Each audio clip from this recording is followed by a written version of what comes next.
ലോകം മുഴുവൻ സ്തംഭിച്ച ഒന്നായിരുന്നു കൊറോണ കാലഘട്ടം എന്നുള്ളത്. ഞാൻ എൻ്റെ ഭാര്യ ഗർഭിണിയായതിനു ശേഷം 6 മാസത്തിന് ശേഷമാണ് ഞാൻ അങ്ങോട്ട് പോകുന്നത്. ഞാൻ കൊറോണ കാരണം ലോക്ക്ഡൗൺ ആയിട്ട് ആശ്രമത്തിൽ പെട്ടുപോയി. അതിനുശേഷം പോകുന്ന സമയത്ത് 14 ദിവസം റൂം ക്വാറൻറ്റൈനും 14 ദിവസം ഹോം ക്വാറൻറ്റൈനും ഉണ്ടായിരുന്നത്. ഇവിടെ മുമ്പ് പാസും അങ്ങനെ എല്ലാം വേണമായിരുന്നു.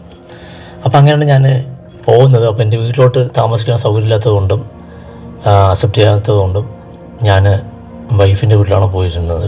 വൈഫിൻ്റെ മുകളിലത്തെ റൂമിലാണ്, വീട്ടിൻ്റെ മുകളിലത്തെ റൂമിലാണ് പോയി താമസിച്ചിട്ടുണ്ടായിരുന്നത്. അപ്പോൾ നമുക്ക് കാണാൻ വേറെ ഒന്നുമില്ല, നമുക്ക് ആരും കാണാൻ പോലും പറ്റുന്നുണ്ട്. കുട്ടിയൊക്കെ നമുക്ക് ഇങ്ങനെ തന്നെ കണ്ടുകൊണ്ടിരിക്കണം, നമുക്കിങ്ങനെ കാണാനുള്ള ഓപ്ഷനുള്ളൂ. കുട്ടിയിൽ നിന്ന് ഞാൻ വന്നത് അറിയ പോലുമില്ല. ഞാൻ മുകളിൽ ഇരിക്കുന്ന കാര്യം അവൾക്ക് അറിയില്ലായിരുന്നു, ഞാൻ ക്വാറൻറ്റൈനിൽ വന്നിരിക്കുന്നുണ്ടെന്നുള്ള കാര്യം. അപ്പോൾ എനിക്ക് കാണാനുള്ള ഓപ്ഷൻ എന്നുള്ളത് ഞാൻ മാത്രമേ എനിക്ക് ഓപ്ഷൻ ഉണ്ടായിരുന്നുള്ളൂ. ഞാൻ ജനലിലൂടെ നോക്കിക്കൊണ്ടിരിക്കും. താഴത്തൊന്നും സംസാരിക്കാൻ പറ്റില്ല. സാധാരണ കൊറോണ പിടിച്ചിട്ടുള്ള ആൾക്കാർ കുറേ പേര് സൂയിസൈഡ് ചെയ്തു എന്നൊക്കെ പറഞ്ഞ് കേട്ടിട്ടുണ്ട്. കാരണം ഡിപ്രഷൻ വന്നിട്ട്, കാരണം ഒരു റൂമിൽ തന്നെ ഇരിക്കണ്ടേ. അപ്പോൾ പുറത്ത് കറങ്ങി നടക്കുന്നവർക്കൊന്നും ഒരിക്കലും ഇരിക്കാൻ പറ്റില്ല. ഒരു റൂമിനകത്ത് തന്നെ ഇരിക്കുക എന്ന് വെച്ചാൽ ഭയങ്കര ഡിഫിക്കൽട്ട് ടാസ്ക്കാണത്. ഹിമാലയൻ ടാസ്ക് എന്ന് പറയാം. അപ്പോൾ എനിക്കങ്ങനെ പൊതുവേ അങ്ങനെ ഒരു പ്രശ്നമില്ലാത്തതുകൊണ്ട് ഞാൻ ഇരുന്നു എന്ന് മാത്രം. അപ്പോൾ ഈ അമ്മായി എന്താണെന്ന് വെച്ച് കഴിഞ്ഞാൽ കുട്ടിയെ ഞാൻ കാണാൻ വേണ്ടിയിട്ട് ഇങ്ങോട്ട് തിരിച്ച് നിർത്തുക അങ്ങനെയൊക്കെ ചെയ്യും. കുട്ടിക്ക് ഓരോ സാധനങ്ങൾ കൊണ്ടുവന്നിട്ട് എൻ്റെ കറക്റ്റായിട്ട് കാണുന്ന പോലെ വന്നിട്ട് നിർത്തും. വൈഫിൻ്റെ അമ്മായിയാണ്, സുലോചന എന്ന പേര്, സുലോമ എന്ന് ഞങ്ങൾ വിളിക്കുക.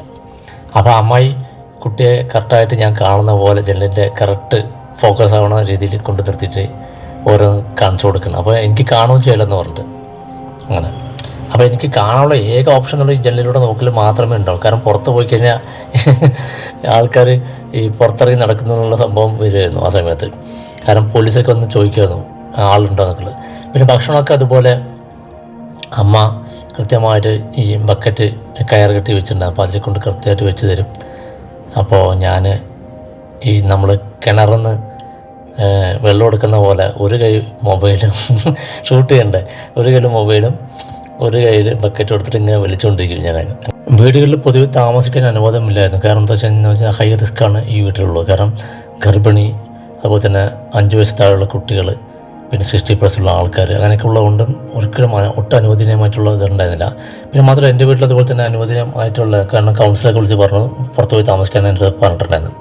അപ്പോൾ പുറത്ത് പോയി താമസിക്കുന്നതിന് ഇവർ എതിരായതുകൊണ്ട് എൻ്റെ അടുത്ത് ഇവർ ഹൈ റിസ്ക് എടുത്തിട്ട് എന്നെ ഇവിടെ താമസിപ്പിക്കുക ചെയ്തതിന്. പുറത്ത് പോയി താമസിക്കേണ്ട, വീട്ടിൽ നിന്ന് താമസിക്കാമെന്ന് പറഞ്ഞു. മുകളിൽ ഇരിക്കുന്ന സമയത്ത് അതുപോലെ മഴയും ആഘോഷം നോക്കിയിരിക്കുക തന്നെയാണ് എൻ്റെ പണി.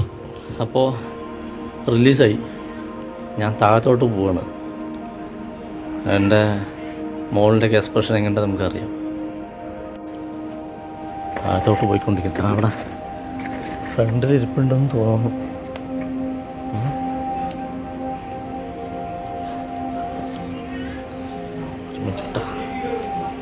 കണ്ടിട്ടില്ല.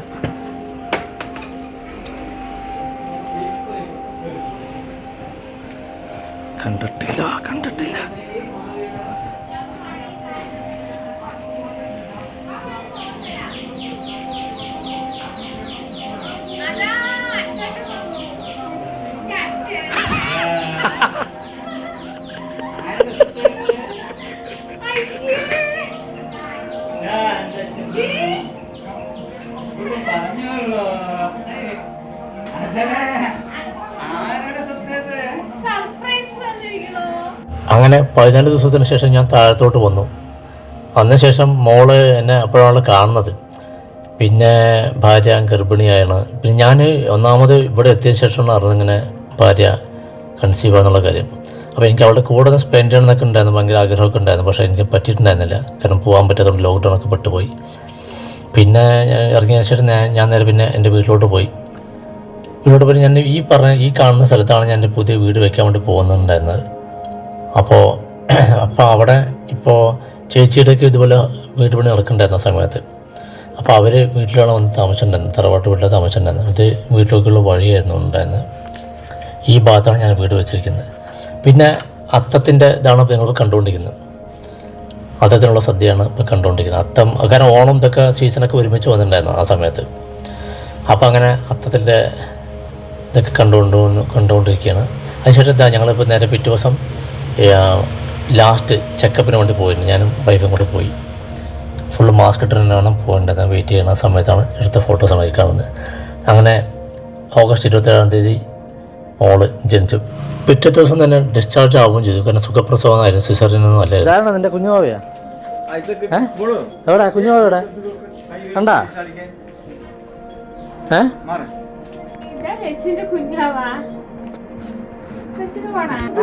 ഉണ്ണി താഴത് നീ കൊടുക്കില്ല പറഞ്ഞ നോക്ക്. നിന്റെ വീട്ടിൽ കൊടുക്കൂടി കുഞ്ഞാക്കി.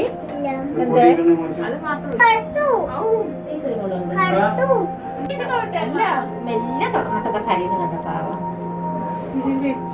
ശരി, പാല് കൊടുക്കില്ലേ? ഉണ്ണി താഴത്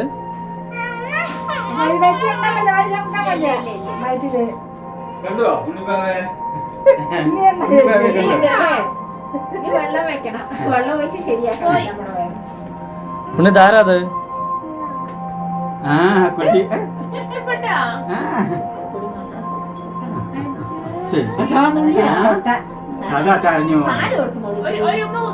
നീ കൈ കഴിക്കാൻ മോളൂ. അതെ, നീ മറ്റേ സാനിറ്റൈസർ ഇട്ടിട്ട്. ശരി. പാലിനോടാ പാപ്പ് കൊടുക്കട്ടെ കുഞ്ഞു. അതൊക്കെ ചെയ്ത് തരുമല്ലോ, പണി ചെയ്ത് തരുന്നത്. ആ നോക്കി പണി ചെയ്ത് കൊടുക്കുന്നത്. അയ്യോ സത്തേ ആ ഒക്കം പെണ്ണു ഒക്കം പഞ്ഞ സത്തിനെ.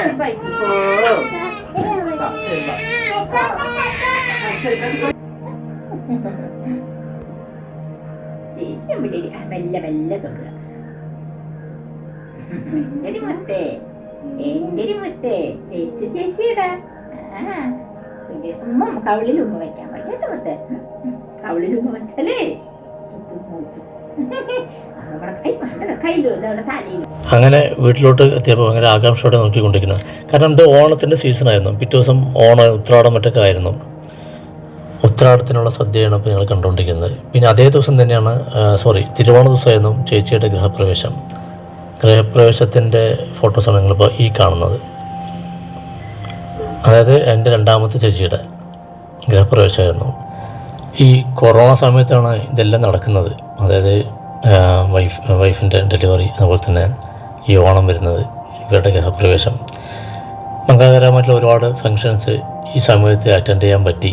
കൊറോണ സമയത്ത് പ്രകൃതി തീർത്തും പ്രതികൂലമായിട്ടുള്ള സമയത്താണ് ഈ കാര്യങ്ങളൊക്കെ നടക്കുന്നത് എന്നുള്ളതാണ് ഏറ്റവും വലിയൊരു കാര്യം എന്നുള്ളത്. ഈ ഓണം എന്നുള്ളത് ഒരു പ്രത്യേകത കൂടിയുണ്ട്. മോളുണ്ടായതിനു ശേഷമുള്ള ആദ്യത്തെ ഓണം എന്നുള്ളതാണ് വലിയ പ്രത്യേകത. ഞാൻ തോറ്റില്ല, ഞാൻ ജയിക്കും. അച്ഛനും മകളും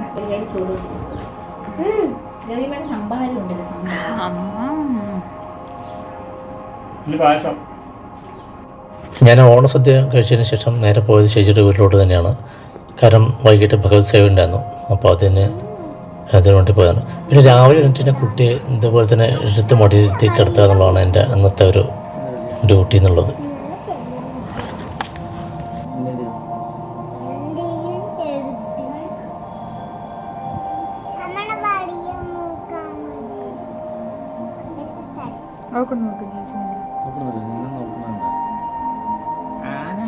അതൊക്കെ ചിക്കൻ നോക്ക്, ഞാൻ നോക്കിയിട്ട്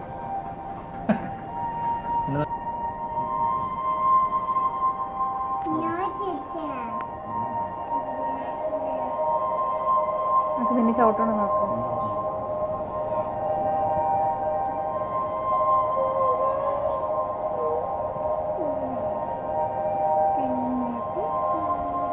കൈ നിന്റെ കയ്യിൽ പിടിക്കും പൊന്നു.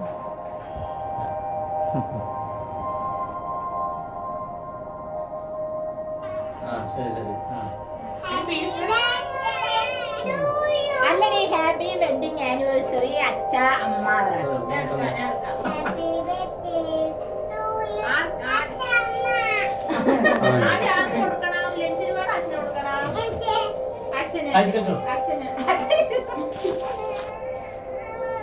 അമ്മക്ക് കൊടുക്ക്. അമ്മ അറിഞ്ഞു അങ്ങനെ. അമ്മക്ക് കൊടുത്തത് വന്നില്ലേ? ആച്ചനും കൊടുത്തു.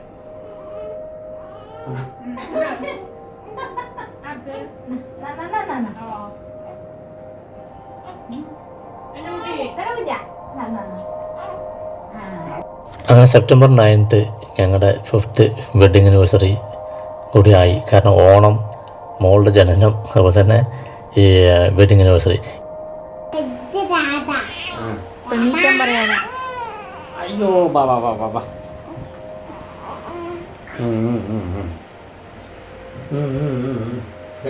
ശരിക്കും പറഞ്ഞാൽ ഇങ്ങനെയുള്ള വീഡിയോസ് എൻ്റെ അടുത്ത് ഒരു 2.5-3 മണിക്കൂറോളം ഉണ്ടായിരുന്നു. വീഡിയോസും ക്ലിപ്സും എല്ലാം കൂടി നോക്കുന്ന സമയത്ത്. അപ്പോൾ അത് മുഴുവൻ ഷോർട്ടാക്കിയിട്ടാണ് ഇപ്പോഴത്തെ കുട്ടീൻ്റെ മോളുടെ 28 പോയി കണ്ടുകൊണ്ടിരിക്കുന്നത് നിങ്ങൾ. കാരണം ഞാൻ വന്നിട്ട് ആശ്രമം വന്ന സമയത്ത് ഞാൻ പറഞ്ഞിട്ടുണ്ടായിരുന്നു കാരണം 28 ദിവസം ഇതായിരുന്നല്ലോ, ക്വാറൻറ്റൈൻ ആയിരുന്നല്ലോ. ഞാൻ 14 ദിവസം റൂം ക്വാറൻറ്റൈൻ, പിന്നെ 14 ദിവസം ഹോം ക്വാറൻറ്റൈൻ അങ്ങനെയൊന്നുണ്ടായിരുന്നു. ഈ ഹോം ക്വാറൻറ്റൈൻ കഴിഞ്ഞ ശേഷം പിന്നെ ഞാൻ കുട്ടിയുടെ 28 കൊണ്ട് കഴിഞ്ഞിട്ട് വീട്ടിൽ കൊണ്ട് പറഞ്ഞിട്ടുണ്ടായിരുന്നു. ആ സമയത്ത് അവിടെ ശാന്തി ചെയ്തിട്ടുണ്ടായിരുന്നു. ഈ മറ്റേ രാജസ്ഥാൻ വന്നിട്ടുള്ളൊരു പയ്യനുണ്ടായിരുന്നു, ചേതൻ ശർമ്മ എന്നുള്ളത്. അപ്പോൾ ആ പയ്യനാണ് അവിടെ ക്ഷേത്രത്തിൽ നിന്നിട്ടുണ്ടായിരുന്നു. അവനെക്കുറിച്ച് ഒരു 3 മാസം അവനെക്കുറിച്ച് ട്രെയിൻ ചെയ്തിട്ടുണ്ടായിരുന്നു. അത് പ്രകാരമാണ് അവൻ ചെയ്തിട്ടുണ്ടായിരുന്നത്. പിന്നെ അതേ സമയത്ത് തന്നെയാണ് ഈ 28 മുമ്പ് തന്നെയാണ് 28 സമയത്താണ് അളിയൻ മസ്കറ്റിൽ നിന്ന് വന്നിട്ടുണ്ടായിരുന്നത്. അപ്പോൾ അവനും ഇതുപോലെ ക്വാറൻറ്റൈനിലായിരുന്നു, മുകളിൽ തന്നെ ആയിരുന്നു. ഞാനിരുന്ന അതേ റൂമിൽ തന്നെയാണ് അവനും പോയി താമസിച്ചിട്ടുണ്ടായിരുന്നത്. അപ്പോൾ അങ്ങനെ കുട്ടിയുടെ 28 ഗംഭീരമായിട്ട് ചെയ്തു. ഞങ്ങൾ വീട്ടിൽ മാത്രം ഉണ്ടാവും, വേറെ ഒരൊറ്റാളും വിളിച്ചിട്ടുണ്ടായിരുന്നില്ല. ഞാൻ മോൾ ജനിച്ചതിന് ശേഷമാണ് വീട് പണി ഞാൻ സ്റ്റാർട്ട് ചെയ്യുന്നത്. അപ്പോൾ ഒരുപാട് കോംപ്ലിക്കേഷൻസ് ഉണ്ടായിരുന്നു അതിൽ. കാരണം പഴയ ആധാരം, ഒരുപാട് പേപ്പേഴ്സൊക്കെ റെഡിയാക്കാനൊക്കെ ഉണ്ടായിരുന്നു. അപ്പോൾ അതിന് എൻ്റെ ചെറിയച്ഛൻ്റെ മരുമോളുണ്ടായിരുന്നു, ഷിജി എന്നുള്ള, അവരാണ് എനിക്ക് കുറേ സഹായം ചെയ്തിട്ടുണ്ടായിരുന്നു ഈ പേപ്പേഴ്സുമായി, ഗവൺമെൻറ്റുമായിട്ട് ബന്ധപ്പെട്ട പേപ്പേഴ്സൊക്കെ. അപ്പോൾ ഞാൻ കുറ്റിയടിക്കലും ഈ കല്ലിടലൊക്കെ ചടങ്ങൊക്കെ കഴിഞ്ഞിട്ടാണ് ഞാൻ തിരിച്ച് മധുരയ്ക്ക് പോയി. അപ്പോൾ പിന്നീട് ഞാൻ വരുന്നത് മോളുടെ ചോറൂണിൻ്റെ സമയത്താണ് ഞാൻ പിന്നെ രണ്ടാമത് വരുന്നത്. ഞാൻ ഈ പറയുന്ന വീഡിയോസ് വളരെ ഷോർട്ടായിട്ടാണ് ഇട്ടിരിക്കുന്നുള്ളൂ. കാരണം എന്താ വെച്ചാൽ ഒരുപാട് വൈഡാകുന്നതുകൊണ്ട്, ഞാൻ ലെങ്ത്തും കുറച്ച് കൂടുന്നതുകൊണ്ട് ഞാൻ വളരെ ഷോർട്ടായിട്ടാണ് ഈ വീഡിയോ എടുത്തിരിക്കുന്നത്. പിന്നെ ഈ വീടിൻ്റെയുമായിട്ട് ബന്ധപ്പെട്ട വീഡിയോസ് ഞാൻ സെപ്പറേറ്റ് തന്നെ ചെയ്യുന്നുണ്ട്. പിന്നെ ഇതുമായിട്ട് ബന്ധപ്പെട്ട കുട്ടികൾ ശിവാനന്ദ ആശ്രമത്തിൽ ഒരുപാട് സംഭവങ്ങളൊക്കെ ഉണ്ടായിട്ടുണ്ട്.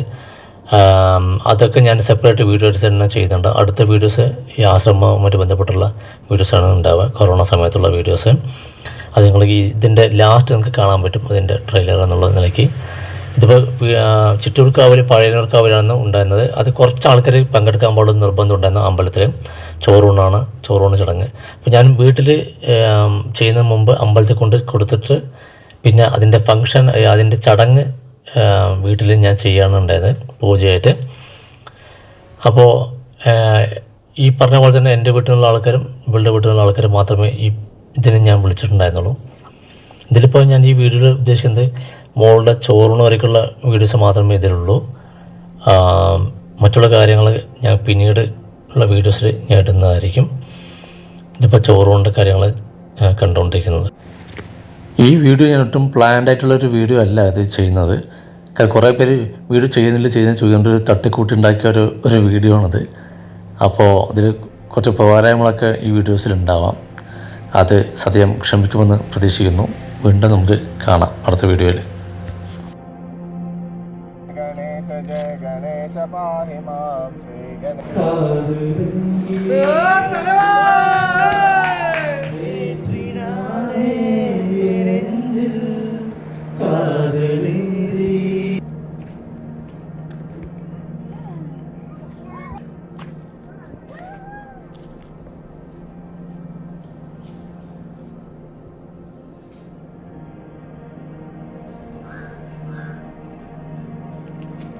അമ്പലത്തിലെ പുതിയൊരു അതിഥിയാണ്, പേര് മണി.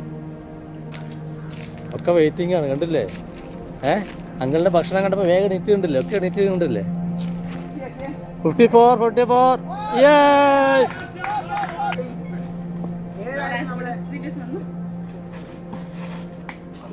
First box.